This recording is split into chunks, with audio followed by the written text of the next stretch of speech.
Alors aujourd'hui, je voulais vous parler de ce qui m'est arrivé en rentrant dans une grosse agence parisienne. J'en ai appris des tas et je vous ai fait un petit top 9 de ce qui, selon moi, est le plus important à retenir. Cette agence, elle travaillait pour d'énormes marques, des marques comme Google, PlayStation, Spotify, Netflix, à l'époque qui était le plus gros truc, qui est encore toujours énormissime. Cette agence, elle s'appelait Derwin, parce qu'elle a été rachetée depuis, elle a changé de groupe, mais elle travaillait vraiment sur la production de campagnes créatives, c'est-à-dire que pour de l'entertainment, que pour des clients qui voulaient aller vers le divertissement et en tout cas créer du contenu qui était agréable à consommer pour les clients, les utilisateurs, l'audience, peu importe comment vous l'appelez. Et le premier truc que j'ai compris, c'est que, ok, on a l'impression qu'une agence comme ça, elle va vraiment vouloir vendre de la créa et que c'est le niveau de créa qui va avoir le plus d'impact sur le prix, sur la qualité, sur à quel point cette agence est vue comme la leader du marché, etc. Mais c'est vraiment pas le cas, ou en tout cas c'est beaucoup moins le cas que ce que je pouvais penser. Déjà, c'est un peu un move de communication de la part du client, des fois, d'aller chercher l'agence en tendance, l'agence cool du moment.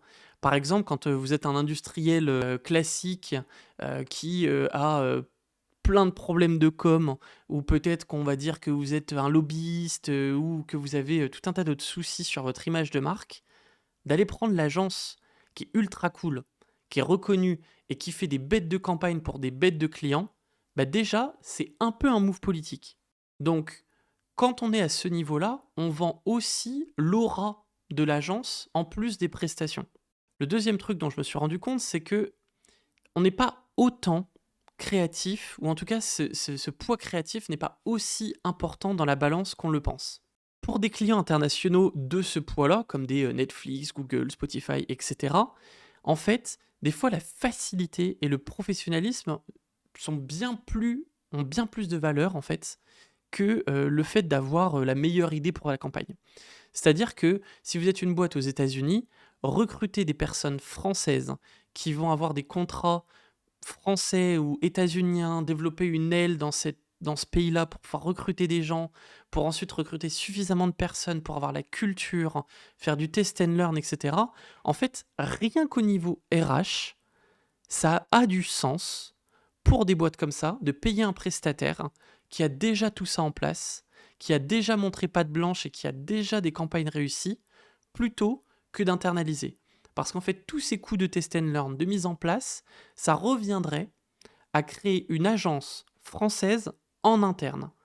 Donc des fois, payer une facture, c'est beaucoup plus facile, beaucoup plus rapide et des fois même meilleur que de faire quelque chose en plus. Évidemment, quand vous prenez un prestataire avec des budgets faramineux comme ceux de ces clients-là, en fait, vous les mettez en concurrence et surtout vous leur mettez une pression. C'est-à-dire que oui, on vous paye ce montant-là, mais si vous n'êtes pas à la hauteur, on pourra payer ce montant-là à quelqu'un d'autre également. Donc ça oblige à avoir les meilleurs résultats possibles de cette agence-là, parce que vous êtes un client de cette stature. L'autre point qui est aussi très intéressant, c'est que ça leur permet aussi de ne pas avoir à s'engager et de ne pas avoir, si jamais cette agence-là est problématique ou ne délivre pas des solutions, vous n'avez pas 25 personnes à virer. Vous avez juste à attendre la fin du contrat signé avec l'agence et changer d'agence. C'est assez facile pour eux.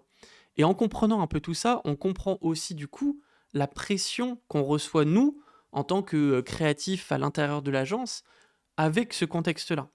Et c'est vraiment un truc que j'ai compris là-bas, dans cette expérience spécifique chez Derwin, ce rapport de force, de comprendre qui a le pouvoir sur quoi, quelles sont les attentes, pour mieux comprendre la pression et du coup les responsabilités qu'ont chaque personne, et surtout comment y répondre et comment s'en sortir, et de faire en sorte que l'agence délivre suffisamment de valeur au client, que le client continue, voire rajoute du budget et soit satisfait. Et c'est là qu'on peut gagner en tant que salarié dans une boîte comme ça. Le troisième truc, c'est plutôt personnellement un truc qui m'a choqué, c'est de me rendre compte qu'il y avait beaucoup de créatifs qui étaient mais bien meilleurs, mais largement bien meilleurs que moi dans cette agence. Quand j'y étais, je faisais du montage, du motion design pour ces clients-là, et on faisait X résultats, je sortais X vidéos par jour, où mes vidéos, je les trouvais peut-être jolies, Et quand je voyais le travail de certains autres, je me disais: «Mais leurs vidéos, elles sont sublimes, c'est bien meilleur que moi» et cetera. Sauf qu'un truc que moi j'ai toujours eu beaucoup, c'est cette strictitude d'être vraiment, clean, de dire, «Je vous livrerai vendredi à 16 heures» et que ce soit livré, vendredi à 15 heures avec 1 heure en avance. Et en fait, je me suis rendu compte que dans la balance, pour, mon manager ou même, pour l'équipe, j'imagine pour le client ou même le directeur de l'agence, de d'être clean, de donner ses horaires, de d'être un bon, d'être pardon, sur une bonne estimation, d'avoir un bon instinct de combien de temps ça va prendre, de à quel point je vais être pertinent rapidement, qu'est-ce que je vais pouvoir offrir comme valeur, d'être un bon juge de ses propres performances et d'être capable aussi de communiquer correctement ça à ses N+1 et cetera. Beh, ça valait beaucoup plus, en fait, dans leur balance perso de valeur que d'être le meilleur créatif possible, d'avoir une meilleure ombre portée sur Photoshop ou d'avoir fait, un effet plus joli sur Premiere Pro et ça m'a un peu rassuré sur le fait qu'être, rapide, clean, pro, facile à communiquer, agréable au travail, des fois, ça suffisait à être meilleur in fine que juste être meilleur techniquement. Parce que pour moi, c'est plus facile de monter en compétences techniques que de monter en soft compétences ou tout ce qui va être ces à côté-là, cette rigueur, cette communication, etc., etc. Et donc, je me suis toujours dit, je pourrais toujours me taper 10 heures de tuto première en plus pour m'améliorer en montage. Mais par contre, une fois que j'ai rendu 5 projets en retard, je serai toujours le mec en retard. Et ça, c'est beaucoup plus difficile à rattraper. La quatrième chose, c'est que dans une boîte créative comme ça, on a l'impression que les idées sont vraiment le Graal et que si tu as la bonne idée, tout le monde va te regarder en disant: «Waouh, ton idée elle est géniale, ça va, tout casser» et ça m'a fait découvrir un poste, vraiment un job à part entière qui s'appelle la prod et les prods, en fait, c'est juste rendre l'idée dans le monde réel et cette prod-là, des fois, elle rendait des idées incroyablement meilleures que l'idée ne pouvait l'être parce que elle avait le contexte réel et elle rendait la chose parfaitement tangible et faisable. Parce que de dire, moi j'ai envie que Spotify fasse telle collab avec telle personne, etc. Ouais, c'est se trouve, l'idée elle est dinguissime. On imagine déjà la campagne, les posters, les retombées presse. On se monte la tête en agence et on se dit, ça c'est l'idée du siècle et je vais avoir ma promotion grâce à ce truc-là. Sauf qu'en fait, ce qui se passe, c'est que une fois que l'idée elle est proposée, elle est validée, ta ta ta ta ta ta, et ensuite on l'amène au prod. Et souvent le directeur créatif, il est en mode bon bah voilà la prod, faites cette idée-là. Et le prod il dit mais comment vous voulez que je rentre en contact avec telle startup super niche où on n'a aucun contact ou machin? Ou comment est-ce que vous voulez que j'amène un char d'assaut à tel endroit? Il n'y a même pas les possibilités légales, etc.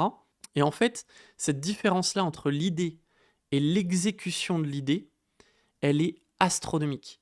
Et c'est à ce moment-là où je l'ai compris. Il y a même un exemple je vais dire beaucoup de chance, mais en tout cas, j'ai beaucoup taffé pour, où j'ai beaucoup réfléchi à cette problématique-là de prod quand je l'ai développée. C'était une idée pour un client dans le jeu vidéo et on a proposé toute une campagne qui était sur l'e-sport. Sauf que l'e-sport, moi, je m'y connaissais. Je regardais beaucoup des streamers, je connaissais les dynamiques à ce moment-là entre les créateurs de contenu qui lançaient des structures, etc. Et j'ai proposé dans l'idée une recommandation des influenceurs avec les contacts des personnes que je connaissais, avec les dates des événements auxquels ils allaient aller parce que je le connaissais. Et ça tombait parce que c'était juste un sujet que j'appréciais déjà de base. Et donc cette idée, elle était non seulement créative et cool, etc., mais sincèrement, elle était même moins bien que d'autres idées qui avaient été proposées pour cet événement-là. Mais c'est mon idée qui a été choisie et vendue au client pour plus de 6 chiffres en termes d'idées campagne, juste parce que quand la prod et quand le client ont donné leur budget et leur deadline et leurs contraintes, etc., c'était la mienne qui était la plus réalisable. Et il valait mieux une idée qui soit faite de A à Z, et peut-être que le potentiel de mon idée, c'était que 80% de la meilleure note. Mais nous, on pouvait atteindre 80% total parce que toutes les étapes de mon idée étaient faisables. Alors qu'il y avait peut-être des idées qui montaient à 99%, mais où il y avait peut-être que 70% qui étaient atteignables parce que on savait pas trop comment est-ce qu'on allait tout produire de cette idée-là. Et cette grosse différence, elle m'a vraiment mis une claque de me dire, en fait, il vaut mieux un plan clean, préparé, faisable, tangible, sur lequel on peut promettre des deadlines qui tiennent dans le budget en étant pro-carré, plutôt que une idée qui est un peu meilleure. Et ça, c'est vraiment ultra rassurant quand on travaille dans la créativité. La cinquième chose, c'est que dans cette agence, j'ai appris à pitcher. J'ai appris à organiser mes idées, ma parole et mes slides pour vraiment distribuer de la meilleure manière mon idée. De pouvoir vraiment poser le contexte, de pouvoir émettre un problème, remuer le couteau dans la plaie du problème, pouvoir vraiment mettre le doigt là où ça fait mal, leur décrire les sensations reliées à toute cette douleur, et ensuite leur dire, imaginez un monde où tout ça, ça n'existe plus, où tous ces problèmes-là sont solutionnés, où tous les résultats que vous imaginez sont arrivés et sont dans votre poche. Et si je vous dis que ce monde existe via ma solution que je vous présente actuellement, là, quand vous arrivez à avoir ce type de formatage, de présentation, en fait, c'est quasiment même plus important d'avoir une meilleure présentation de l'idée que d'avoir une meilleure idée. Ça revient un petit peu avec le point d'avant sur la faisabilité de l'idée, mais avant même d'avoir la faisabilité de l'idée, il faut avoir la compréhension de cette idée-là.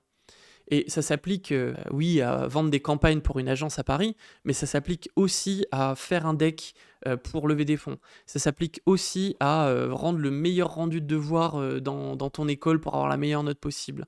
Ça s'applique aussi au fait de juste produire une vidéo, de produire un format court, de sortir une chaîne YouTube, de lancer un podcast, d'écrire une interview, de faire un article de presse, de faire une newsletter, peu importe. En fait, tout ça, quand on arrive à se placer dans les chaussures de la personne qui va lire, de caler le contexte suffisamment pour qu'ils se disent « Ok, je vois où on est, je comprends, j'ai tous les tenants aboutissants, je capte le truc. » Et de ensuite leur dessiner le problème, la solution et comment tu vas les amener à la solution, mais c'est game changer. Et cette organisation-là, je me souviens même d'un truc qui m'a vraiment choqué, c'est que je pensais, en arrivant sur le Google Slide de l'agence et tout, une des premières presses que je devais faire, je rentre, c'était une presse pour Spotify, sur une campagne Gainsbourg, et cette presse-là, je fais ma presse, très scolaire, je la fais en 6 slides, avec une image, un titre, des bullet points, ensuite je mets une autre grosse image, je mets une petite vidéo qui tourne, je fais un tableau comparatif, et je remets une image avec des bullet points, enfin vraiment un truc ultra classique, simple, qu'on pourrait trouver dans les templates PowerPoint ou Canva sur le côté, quoi. Et je me souviens de Clémy, qui était mon manager à l'époque, qui me dit: «Mais tu sais que tu as le droit de faire plusieurs slides?» Et là, genre, je me souviens encore de mon cerveau et je sors encore cette phrase et cet argumentaire quand, je fais des prêts et cetera. En fait, plutôt que de faire une slide avec les 8 bullet points qui sont écrits, bah, en fait, vous faites une slide par bullet point. Et vu que vous allez les dire, vous appuyez juste plus souvent sur la flèche de droite. Donc au lieu d'avoir 6 slides, j'en avais peut-être 60, mais avec 60 slides, c'était ultra dynamique. Et puis c'était facile pour moi parce que mon discours il déroulait, et j'appuyais sur la flèche, c'était le point suivant, et puis le point suivant, et puis le point suivant. Et ensuite j'appuyais sur la flèche, il y avait un écran noir, je laissais un temps, je posais une question, je cassais un petit peu le rythme, et quand je rappuyais, il n'y avait que le texte qui apparaissait sur l'écran noir, de la question, de la suite, ou une image, et ça permettait de faire un vrai effet de reveal, de scénariser cette présentation, comme si c'était une vidéo YouTube où on affichait des éléments au montage au fur et à mesure. Et c'est cette vraie différence de paradigme qui m'a instauré avec une phrase aussi bête que tu sais que tu as le droit de faire plus de slides. Et il s'est même foutu de ma gueule en disant que moi je payais les slides, que je voulais économiser sur les slides, etc. Parce que pour eux, dans le monde de la com et de l'agence, c'était évident. Mais pour moi, il fallait faire le moins de slides possible parce que l'école te disait t'as le droit à 5 slides, comme si le nombre de slides dictait la durée de la presse. Et en fait, on peut faire une presse de 5 minutes avec 60 slides. C'est juste que le rythme et la dynamique de présentation est totalement différente. La sixième chose, c'est les budgets. Les budgets sont assez astronomique. C'est, le prix, d'une petite maison, le prix d'un bel appart à Paris, le prix, d'une dizaine de voitures et en fait, quand vous voyez ce genre de choses vous arriver, vous vous dites: «Mais il y a vraiment quelqu'un qui paye pour ça, pour une idée». Et moi, je vais réfléchir pendant 2 semaines, j'ai un briefing, je l'ai écouté en appel, je vais proposer une idée et si on se débrouille bien, toute la chaîne de l'agence évidemment va travailler, que ce soit les graphistes, que ce soit, les vidéastes, que ce soit, les, planeurs strat, la directrice clientèle, le directeur financier, la prod pour organiser les slides, le temps de trajet, enfin bref, tout un tas de choses, les frais de l'agence, hein, évidemment, mais ces budgets-là te permettent de te enfin, en tout cas, moi, m'ont permis de prendre un recul astronomique sur il y a vraiment des gens qui investissent ça. Et si des clients aussi connus comme ceux que j'ai cités investissent ces budgets-là, c'est qu'ils sont pas à perte. C'est qu'il y a il y a un retour sur cet investissement-là. Et j'imagine qu'ils feront un retour, pas pour 10 de rendement. Ils font pas ça, pour avoir, 2 comme ton livret A. Ils font ça pour avoir un rendement, fois 10, fois 100 sur l'argent investi. Donc ça veut dire que ça, c'était pour eux une petite part d'investissement sur le budget estimé de la production d'une série, d'un film, du lancement d'un jeu ou peu importe et de se dire: «OK, trouver la bonne idée sur le marché français, ça équivaut à ça». Et ça m'a juste permis de comprendre ce truc assez classique que beaucoup d'infopreneurs disent, Alex Hormozy en parle pas mal en disant, «Solve rich people problem». C'est-à-dire que peut-être que trouver une idée pour la campagne du plombier ou du garagiste de ta ville, bah, ça va peut-être lui apporter 10 000 € de chiffre d'affaires parce que tu trouves une super idée avec une banderole sur la plage. Et du coup, tu vas peut-être pouvoir lui facturer 10% de ça. 1 000 €, tu en as pour 100 € d'imprimer la banderole et hop, tu as gagné 900 €. Mais en fait, si tu résous le problème de quelqu'un qui a un problème à 1 million d'euros, où tu vas lui dire, bon bah, trouver la bonne campagne marketing pour la sortie de ton futur série Netflix, ça peut leur rapporter combien? Des dizaines de millions d'euros. Donc si tu leur rapportes 10 millions d'euros et que tu leur en prends 500 000 pour payer la campagne, bah, en fait pour eux, mais évidemment que ça a du sens. Et ensuite tu te dis, mais 500 000 sur 10 millions, c'est pas grand-chose et tout. Et ensuite tu te dis, mais attends, 500 000 pour trouver une idée, proposer une slide et faire quelques visuels. Ouais, c'est un truc de malade mental. Et donc en fait ça, une grosse claque, cette claque de solve rich people problem évidemment, mais aussi de en fait facturer à la valeur créée et pas au temps passé. Et donc évidemment si tu leur crées 10 millions de valeur, ils seront totalement ok de te filer 500 000. Alors que si tu dis on vous a rien créé comme valeur et on a passé 5000 heures dessus, ça coûte 500 000, bah forcément ça va être beaucoup plus dur à justifier en termes de tarification, quoi. Le septième truc qui est assez marrant, c'est que la preuve sociale de ces clients-là, elle est disproportionnée par rapport aux choses qu'on a pu faire dessus. Je m'explique. C'est-à-dire que je dis pas que j'ai rien fait, mais on est une équipe de 50, on était 50 dans l'agence. Par exemple, on travaille pour Netflix, le CM de Netflix, comme il était connu sur Twitter, en fait, c'était une équipe de 15 personnes qui travaillait dessus. Donc, oui, j'ai fait ma part, mais j'ai fait une petite part là-dessus. Mais par contre, l'impact d'avoir travaillé pour Netflix sur mon CV, sur mes clients, sur la valeur perçue, sur tout ce qui a suivi, en fait, sur les offres d'embauche que j'ai reçues, etc., c'était vraiment monstrueux. Et on a eu des résultats de fou sur YouTube. On est passé, par exemple, avec les vidéos que j'ai montées, on est passé de à peu près 10 000 à peu près 150 000 abonnés sur la période où j'ai fait les montages. Et ça, évidemment, ça vaut beaucoup, mais c'était qu'une toute petite partie par rapport à tout ce qu'offrait l'agence. Et je peux le mettre une ligne sur mon CV, mais c'est assez minime à l'échelle de Netflix. Alors que de juste mettre le logo «J'ai travaillé pour Netflix chez Derwin», ça, c'est intangible. Parce que les gens savent l'impact de Netflix, la puissance de Netflix, la taille de Netflix, savent du coup leur niveau d'attente pour arriver à faire une boîte aussi énorme. Ça veut dire qu'ils doivent être dans l'excellence, ça doit être les meilleurs du marché, ils doivent travailler qu'avec les meilleurs du marché, avec des gros budgets, avec des grosses attentes, des grosses responsabilités. Et si toi, tu as travaillé pour un de ces clients-là, bah forcément, l'effet de halo, il retombe sur toi et ils se disent, bah il a dû se contraindre à tout ça. ce qui est vrai, mais on pense que ça n'a pas vraiment d'effet ou que on regarde pas vraiment, mais avoir des gros logos, des gros clients, de la grosse preuve sociale sur son CV dans son expérience professionnelle, ça a un réel effet, vraiment. Le numéro 8, je vais vous le raconter avec une petite histoire, c'est sur le fait de faire du réseau et l'impact que ça a eu de rencontrer toutes ces personnes. Rencontrer les personnes à l'agence, les prestataires, les clients, vraiment tout l'écosystème que ça a pu générer, d'autres agences concurrentes, etc. 2 ans plus tard, après avoir quitté Derwin, je suis allé, faire une alternance dans, une boîte dans l'industrie et on avait un besoin, mais incroyablement spécifique, où il fallait qu'on fasse un packaging pour une boîte pour, thermoformer de la mousse sur un très spécifique objet qui avait, un poids, une forme très bizarre et cetera et il fallait qu'on le fasse à l'échelle pour en faire, au moins 100-150 pour envoyer à des clients potentiels, enfin bref.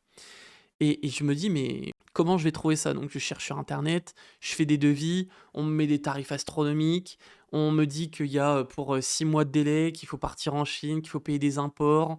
Je fais, 2 semaines de devis, non-stop au téléphone en permanence. Bref, l'enfer à faire et je me dis, chez Derwin, il y avait un mec qui s'appelait Robin, il se reconnaîtra avec la vidéo et je me dis: «Mais ce mec-là, on l'appelle Rob la prod parce que il fait que de la production et je vous ai expliqué tout à l'heure que la production, c'est vraiment, rendre concret l'idée. Donc je me dis: «J'ai une idée, je vais voir si Rob peut m'aider» et je lui envoie juste un petit SMS et il me répond un quart d'heure après en me disant: «Appelle untel, Adam de chez telle, boîte qui va t'aider» et j'appelle Adam et 1 heure après, j'avais un devis dans mon budget, dans mes deadlines, tout prêt, exactement comme je voulais, fait en France en plus, vraiment 10 fois meilleur et ça m'a permis de vraiment cocher la case par rapport à mon employeur. Vraiment, ça m'a permis d'avoir, un max d'aura sur cette presta-là et c'était juste parce que je connaissais Rob et qui m'a envoyé vers, la bonne personne. Et ça, dans cet écosystème-là d'agence, il y a des gens qui connaissent des gens qui connaissent des gens et le réseau que ça crée, j'en ai encore des potes aujourd'hui, je reçois des photos des nouveaux-nés, des personnes avec qui j'ai travaillé là-bas, anciens collègues et tout, alors que ça fait peut-être 5 ans qu'on s'est pas vus et je sais que je peux les activer, je peux les faire travailler en freelance, je peux leur demander un service, je peux les payer en prestataire s'ils ont lancé un truc, je peux, juste tout simplement me tenir au courant avec, quelques SMS par an avec ces personnes-là ou même m'abonner à leur, compte LinkedIn et bénéficier d'une force de frappe de conseils, de connaissance du marché, de connaissance des prestataires, des solutions, d'expérience, de murs déjà pris dans la gueule dans le passé, qui est vraiment mais incalculable comme valeur. C'est inestimable d'avoir un réseau vivant et dans le domaine dans lequel vous avez besoin. Et le 9, qui est un peu une loi, qui est assez connue avec, des livres de Robert Greene et cetera, c'est la première qui dit, «Never outshine the master», où en fait, c'est vraiment ce concept de ne jamais essayer de briller plus que son manager, ou même son manager au-dessus et cetera. Et là où vraiment ça s'est montré incroyablement puissant d'avoir, eu cette petite phrase en tête, c'était que, il s'est passé une grosse présentation où, mon idée a été présentée, celle dont je vous parlais et c'est mon idée qui a été prise. Sauf que si demain, si à cette époque bon ça fait déjà, 5 ans, hein, il y a prescription depuis, hein, mais si à cette époque-là, j'étais allé sur LinkedIn et que j'avais fait: «Regardez comme je suis beau, regardez comme je suis fort, je viens de faire ça, ta ta ta ta ta», en fait, ce qui se serait passé, c'est que j'aurais essayé de bypasser non seulement mon manager, mais en plus le directeur créatif et en plus l'agence dans laquelle je travaillais. J'aurais pris du crédit social du client pour le mettre directement dans ma poche. Et ça, c'est impensable de faire ça. Parce que non seulement votre manager, il va vous en vouloir, parce que il va voir son manager qui va lui dire: «Mais il fait quoi, le petit en dessous de toi? Tu l'as mal géré, tu l'as mal cadré et cetera, donc vous allez lui faire du mal et en plus vous allez lui retirer l'opportunité de briller. Donc vous faites doublement mal». Celui du dessus, il va peut-être avoir une moins bonne relation avec le client directement, qui va peut-être pas apprécier. Peut-être que pour certains des clients, des fois, il y a des contrats même qui empêchent ce genre de choses. Mais même si vous n'êtes pas sous contrat, vous avez tout intérêt à juste faire un petit post en interne sur Slack en disant: «Trop bien, Ravi que ce soit cette idée qui a été prise. Pas besoin de dire que c'est la vôtre. Merci beaucoup à manager numéro 1 de m'avoir guidé. J'aurais jamais pu le faire sans vous, etc. Ça se sait que ce sera vous. Ça va forcément retomber. Faites-le une fois, deux fois, trois fois, et vous allez voir qu'en fait, tout le monde était au courant que c'était votre idée.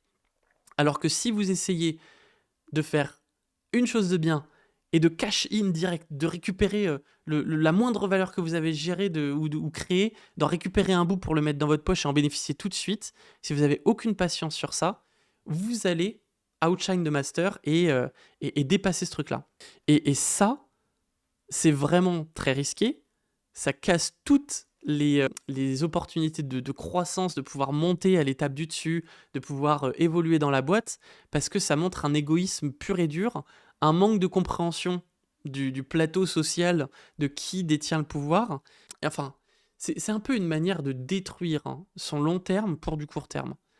Et ça, sincèrement, je pense que c'est vraiment pas la bonne manière de faire. C'est un format que j'essaye, au format Guillaume Moubèche, si tu passes par là ou si les gens qui ont vu sa chaîne YouTube en français ont kiffé le format. C'est un format que je vais faire peut-être moins top-down comme lui qui a énormément de choses à raconter. Mais moi, je vais peut-être le faire un peu plus en mode documentation de ce qui se passe dans mon agence, de comment est-ce que j'avance personnellement vers mes objectifs, et puis ce que j'apprends sur la route, pouvoir un peu réciter ça, condenser ça, écrire ça au format vidéo sur une chaîne avec assez peu de montage et de garder ça le plus naturel possible.